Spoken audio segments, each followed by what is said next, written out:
Feeding horses is a balance. So here's the science on one hand, and on the other we have this creature that's, doesn't always read the book.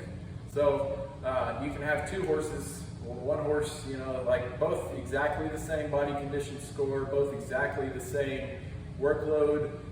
They can be eating the same type of feed, but some horses' metabolic rates are going to be higher, just their baseline, what they need, how they digest nutrients, how they process them, how they utilize them, their excitability, their calmness, all those things factor into how much energy these animals need.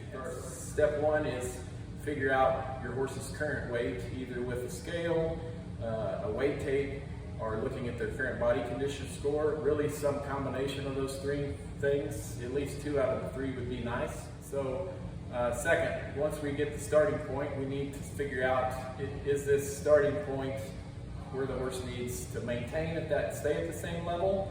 Do we need to increase body condition score, increase body weight, increase performance?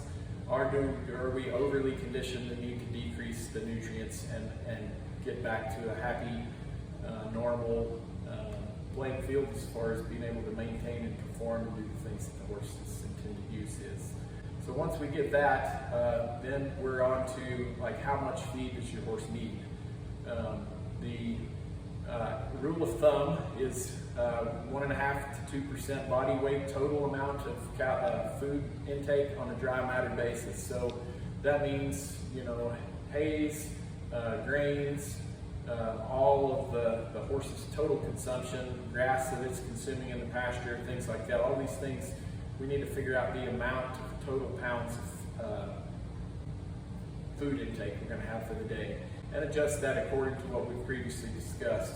So as far as hay and feed, the amount of food that we're giving them, if we get a scale, measure that feed every day, gives us an exact amount, we know where we're at. Alternative to, if you have lots of horses, weighing each horse's feed each day gets to be a bit cumbersome. So knowing what your feed scoop or container weighs by weighing, taking a scoop of, say, Alpha Pro, a scoop of Natural 14, a scoop of Senior, whatever feed that you're feeding, and putting that into a bucket, getting an actual weight of the food that you're feeding, and knowing what full container that you're scooping with or divvying out the horses, knowing what each one of those containers weigh.